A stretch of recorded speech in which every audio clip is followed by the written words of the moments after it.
ये है दोस्तों मेन आरोपी पुलकित आर्य।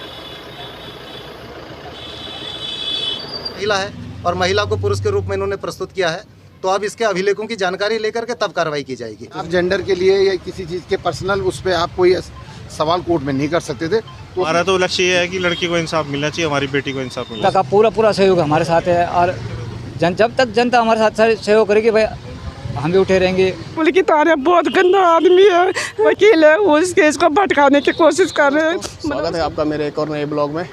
और अभी मैं आ रखा हूँ सिंपल चौक कोटद्वार में। यहाँ पे अंकिता भंडारी मर्डर केस की यहाँ पे आज सुनवाई है और यहाँ पे उसके मम्मी पापा और जितने भी आरोपी हैं वो सभी यहाँ पे आ रखे हैं और उनकी आज यहाँ पे सुनवाई अंदर चल रही है अभी भी। और अभी काफ़ी टाइम हो गया है, अब वो थोड़ी देर में बाहर निकलने वाले हैं।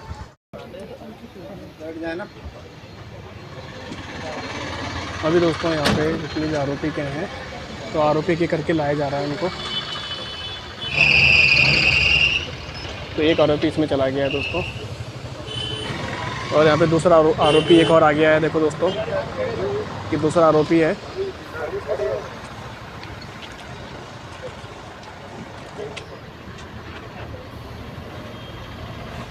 तो उसको दोस्तों जो मेन आरोपी है पुलकित आर्य, तो उसको वीआईपी ट्रीटमेंट दिया जा रहा है। इधर ये पुलिस की गाड़ी है। जो मेन आरोपी है तो उसको लाया जा रहा है। ये है दोस्तों मेन आरोपी पुलकित आर्य।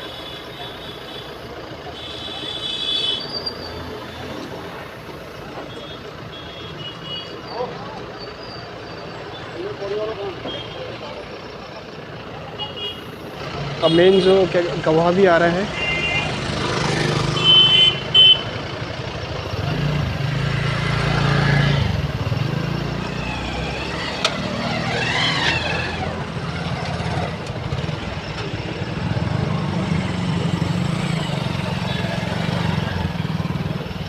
देखिए, आज अभियोजन की ओर से एक गवाह पेश हुआ जिसका नाम है कुश। और इस कुश के बारे में सबसे बड़ी बात यह है कि जो हमें जानकारी प्राप्त हुई है, ये एक महिला है और इसको पुरुष के रूप में यहाँ पर गवाह के रूप में अभियोजन के द्वारा प्रस्तुत किया गया है और एक पुरुष के रूप में इसके बयान यहाँ पर मजिस्ट्रेट के सामने करवाए गए। जबकि ये जन्म से महिला है, इसके बारे में पुख्ता जानकारी है और इसीलिए इसने गवाही में न तो अपने आते पते के बारे में बताया कि मैं कहाँ रहता हूँ, कहाँ पर रहता हूँ, इस बारे में भी इसने जानकारी नहीं दी है। और पुलिस और प्रशासन ने अभी की जो भारतीय जनता पार्टी की सरकार चल रही है, इसको बदनाम करने के लिए इस प्रकार के गवाह यहाँ पर प्लांट किए हैं। एक महिला को पुरुष के रूप में यहाँ पर इन्होंने पेश किया और सिर्फ इस कारण इस गवाह को पेश किया ताकि ये यह दिखाएं कि वनंतरा रिजॉर्ट महिलाओं के लिए सुरक्षित नहीं है और एक महिला किस प्रकार से वहाँ पर काम कर रही थी।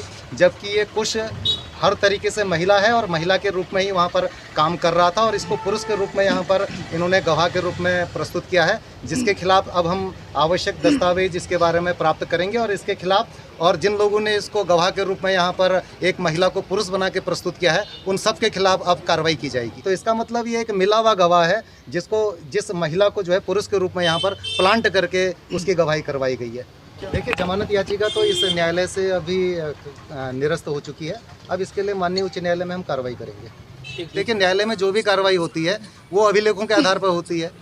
तो अब जब उसको देखा हमने, उसकी जो बॉडी लैंग्वेज है और जिस तरीके से देखा और जहाँ तक हमें जानकारी प्राप्त हुई है, उससे साफ साफ पता लग रहा है कि वो एक महिला है और महिला को पुरुष के रूप में इन्होंने प्रस्तुत किया है। तो अब इसके अभिलेखों की जानकारी लेकर के तब कार्रवाई की जाएगी। देखिए, हमारी जानकारी में एक ही गवाह न्यायालय में आया है और जो गवाह आया था हमने उसकी गवाही अभियोजन पक्ष ने करवाई और हम लोगों ने उसका प्रतिपरीक्षण किया। आज गवाही के लिए डेट थी और गवाह न्यायालय में गवाह उपस्थित हुआ। कुछ राज के बयान कोर्ट में अंकित किए गए और उनसे जो मुलजिम के अधिवक्ता थे उनके द्वारा जिरह की गई। क्योंकि हमारे पास एक गवाह और आना था आज, लेकिन वो लेट हो गया, इसलिए उसकी गवाही आज नहीं कराई जा सकी। तो अगली डेट 4 तारीख की लगी है, तो हम उस गवाह को एग्जामिन करें। हमारे द्वारा ऑब्जेक्शन फाइल किया गया कि आप जेंडर के लिए या किसी चीज़ के पर्सनल उस पर आप कोई सवाल कोर्ट में नहीं कर सकते थे। तो उसके बाद कोर्ट के द्वारा उनको मना कर दिया था कि आप जेंडर के बारे में कोई परेशान करने वाली, ताकि ये परेशान हो गवाह। मुलजिम लोगों का मेन वही है कि ताकि परेशान हो और अनशन कोई गवाही दे। ये उनकी फितरत है, वो क्या चाहते हैं, क्या देना चाहते हैं। लेकिन एसआईटी और अभियोजन जो है दम लगा के इस केस को लड़ रहे हैं और हम पूरी तरह से साक्ष्यों को कोर्ट में पेश कर रहे हैं और निश्चित तरह से जो भी बेस्ट हो जाएगा वो करेंगे। अच्छा, अगली डेट कब है? कुछ 4 तारीख 4 मई। तारीख को उसमें भी गवाहों के 3 बयान- गवाहों के लिए समन काटेंगे। 2 गवाहों के समन काटे, एक ऑलरेडी कटा हुआ था, तो 3 गवाह 4 तारीख को पेश आएंगे। अब टाइम कितना रहेगा, कितने हो पाएंगे ये देखे जाएगा, लेकिन 3 गवाह उस दिन 4 मई को यहाँ पे दोस्तों आशुतोष नेगी जी हैं जो अभिभावक के साथ हैं, उनका स्टेटमेंट जानते हैं, तो उनसे बात करते हैं अभी। आज 2 एविडेंस थी। एक कुश करके एक लड़का था, कुशराज, तो उसकी एविडेंस थी। एक दूसरा गवाह भी था चंद्र किरण करके, तो चंद्र किरण तो आया नहीं आज, लेकिन कुश ने अपने बयान दर्ज करवाए हैं। और कुश एक्चुअली जो पिछला गवाह, अहम गवाह था अभिनव, उसका भाई है। ये दोनों हाउसकीपिंग का स्टाफ था। तो जो मेन घटनाक्रम है कमरे से ले जाने का, अंकिता को जब ये शाम को कमरे से ले गए थे, जिसके बाद इन्होंने मिसिंग की रिपोर्ट दर्ज कराई, तो उससे रिलेटेड कुछ ऐसे बयान थे जो बड़े इंपॉर्टेंट थे कि कितने बजे इन्होंने वहाँ पे देखा, कब ले गए, जब ले गए तो वो किस हालत में थी, वो अपनी मर्ज़ी से गई या रो के जा रही थी, ये सारी तमाम चीज़ें थी।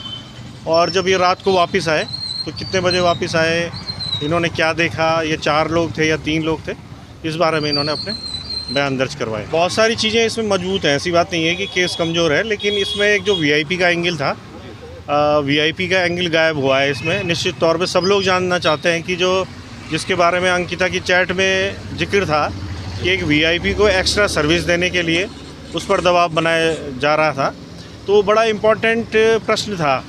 और हमें लगता है कि उसी वीआईपी को बचाने के लिए फिर रिजॉर्ट भी तोड़ा गया, फिर कहीं ना कहीं जो है जो उसमें और भी एविडेंस थे वो भी नष्ट किए गए। ये हमारा आरोप है सीधा सीधा। तो उसको लेके हम हाई कोर्ट भी गए थे, हाई कोर्ट ने हमें वहाँ से कोई अच्छा डायरेक्शन नहीं दिया, तो उसमें हम सुप्रीम कोर्ट चले गए हैं। तो उसमें सीबीआई जांच की डिमांड हमने की है, वो अलग से चलता रहेगा। अगर सुप्रीम कोर्ट को लगेगा कि सीबीआई इन्वेस्टिगेशन ज़रूरी है तो वो भी चलेगा पैरेलल, वो विशेषकर वीआईपी के लिए है। और जो यहाँ पे जो केस चल रहा है, जो एसआईटी की जो चार्जशीट है उसके हिसाब से है, लगभग ठीक है। यहाँ पे जो एविडेंस आ रहे हैं वो अभी तक तो एविडेंस जो है मजबूती से यहाँ पे उन्होंने अपनी ईमानदारी से गवाही दी है, तो उम्मीद करते हैं कि ऐसी ईमानदारी से गवाही होगी तो इनको सज़ा तो निश्चित तौर पे हो जाएगी। और अब सुप्रीम कोर्ट ने इस केस को हमारा एडमिट किया है, तो निश्चित तौर पे कहीं ना कहीं सुप्रीम कोर्ट ने भी केस में कुछ मजबूती देखी होगी, तो एडमिशन हो गया है। बाकी आप देखिए आगे क्या होता है इसमें। गवाह तो देखिए इसमें 97 गवाह हैं टोटल, और अभी आज मिला के मेरे ख्याल से 6 गवाही हो गई हैं आज। जो पेरेंट्स थे, पिताजी, माँ, भाई, ताऊ जी, उसके बाद एक पटवारी विवेक था, उसके बाद अभिनव के बयान दर्ज हो गए हैं, और चंद्र किरण तो आया नहीं, तो लगभग कुछ के आज हो गए, तो कुल मिला के 6 मेरे ख्याल। तो क्राइम सीन को, अंकिता को, कम रवि को भी मानते हैं। एसआईटी तो ये कहती है कि जो बैराज था वो है क्राइम सीन। हमारा ये कहना है कि क्राइम तो देखिए कमरे से शुरू हो गया था, और एक कमरे में भी उसके साथ कुछ ना कुछ कर रहा था, तो वो सारी चीज़ें गवाही में निकल के आ रही हैं, तो निकल के आ रही हैं। उसमें हो सकता है कि कुछ सेक्शन बढ़ेंगे, और सेक्शन बढ़ेंगे तो इन पे जो सज़ा है वो और तगड़ी होगी। जो सरकार के खिलाफ आवाज़ उठाएगा वो तो दिक्कत में आएगा ही आएगा, क्योंकि सरकार कहाँ चाहती है कि उन पे उंगली उठाए। सरकार तो ये कह रही है कि वीआईपी कोई था ही नहीं, तो हम कह रहे हैं वीआईपी है, तो देखिए जो हम उनके विरोध में हैं तो वो कुछ ना कुछ करेंगे, तो वो सारी चीज़ चलती रहती हैं, अभी भी चल रही हैं। तो उससे हमारा जो लक्ष्य है उससे हम भटकने वाले तो है नहीं। यहाँ पे जो विरोधी पक्ष है वो बहुत मजबूत है, ये तो और उनके पास कम से कम 8-10 एडवोकेट यहाँ पे हैं, और वो फिर जो है सरकारी वकील पे प्रेशर भी बना लेते हैं, वो अकेले पड़ जाएंगे। और हमें लगता है कि अगर हम यहाँ पे आते हैं तो एक मॉनिटरिंग भी हम करते हैं कि भाई जो गवाह है वो क्या कह रहा है, कहीं ऐसा तो नहीं है कि उसने जो 164 के बयान पहले लिखाए थे उससे पलट गया है।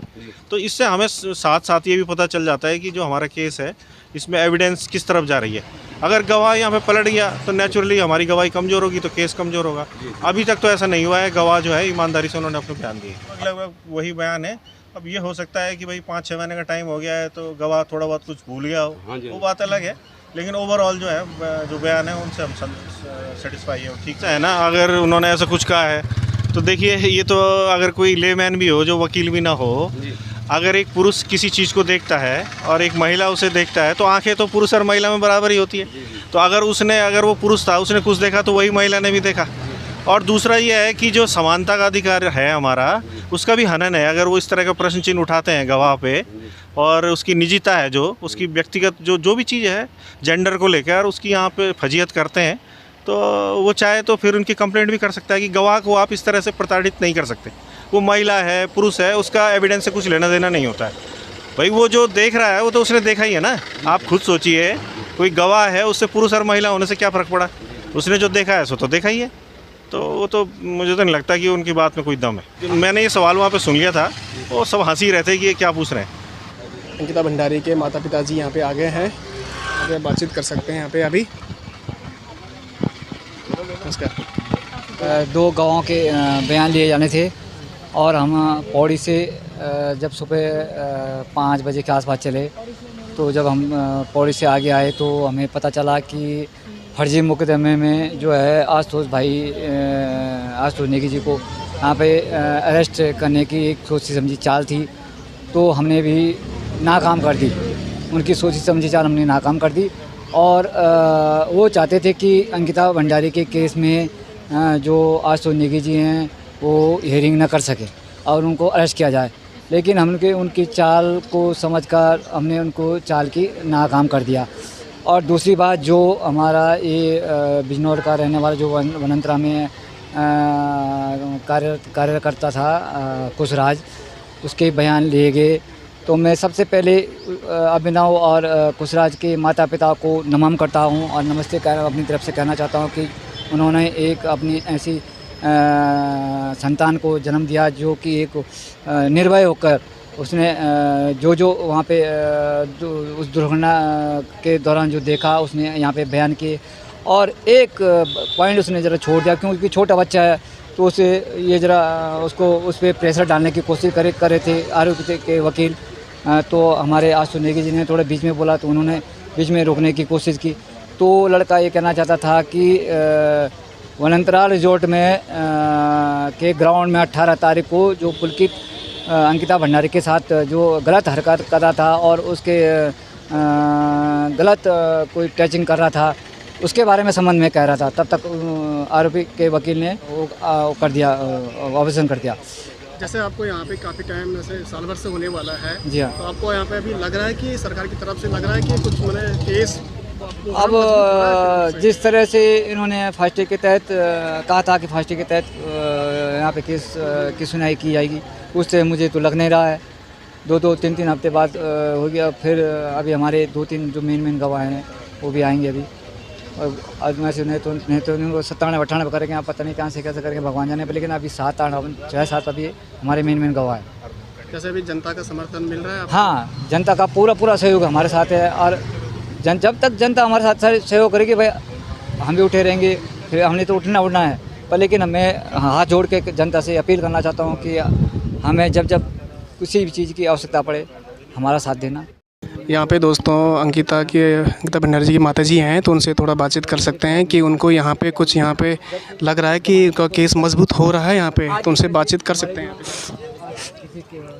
क्या बोलूँ मैं? अभी आपको क्या लग रहा है यहाँ पे केस में कि यहाँ पे? पहले मुझे इतना भी पता नहीं था मेरी बेटी के साथ क्या हुआ है क्या नहीं हुआ, लेकिन बयानों से मेरी रूह कांप जाती है कि मेरी बेटी के साथ ना इस पुलकित ने इतना बुरा किया। मेरी बेटी को हर तरह की यातना ही दी इसने। उसके बाद उसको पहला फुसला के बाल ले गया।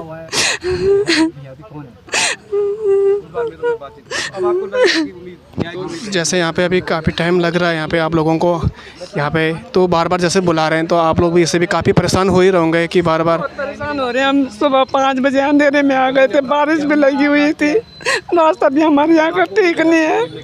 हमारी कोई कहीं से भी हमारी मदद नहीं कर रही है सरकार। और उस पुलकित आरे को कितनी VIP उसमें बिल्कुल उसका उसके साथ इतनी पुलिस फोर्स, हम लोग ऐसे दर की ठोकरें खा रहे हैं। उसके बाद भी उसके जो वकील है वो केस को भी भटकाने की कोशिश कर रहे हैं। जो हमारे गवाही है उनको भी दबाव डाल रहे थे कि ये बोल वो बोल, ऐसा बोल होने के मतलब जो बोलना उसको बोलने नहीं दे रहे थे। उस पर दबाव डाल रहे थे कि जैसे हम बोले वैसे ही करे। आज उन्होंने ऐसे ही किया कि आशुतोष भाई को भी उन्होंने कि वो हमारी मदद कर रहे हैं, हमको घर से ला रहे हैं, घर में छोड़ रहे हैं कि इनकी कोई मदद ना हो, माँ बाप भी ना आए इधर, यही रहा होगा। आज उनको भी बोल रहे थे कि उनको भी गिरफ्तार करना है, लेकिन भगवान ने ऐसा नहीं होने दिया, क्योंकि ये सच्चाई की लड़ाई है। मेरे साथ कोई नहीं है, तो लेकिन ऊपर वाला है, जनता है, जनता भी है मेरा ना। आप पहले अपने आप को संभालिए, रोइए मत, पूरी जनता का समर्थन आपको है।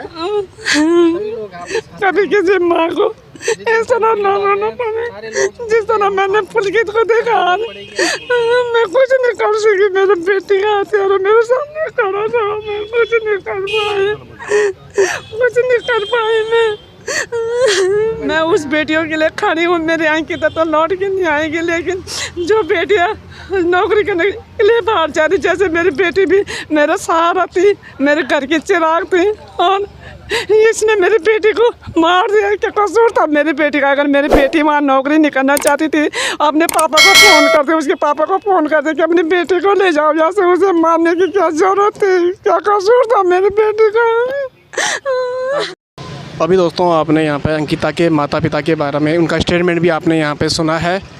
तो माता तो बहुत ज़्यादा इमोशनल हो गई थी, वो तो कुछ भी मैंने बोलते बोलते वो बिल्कुल वो रोने लग गई है। तो अब आगे मैं भी क्या कह सकता हूँ।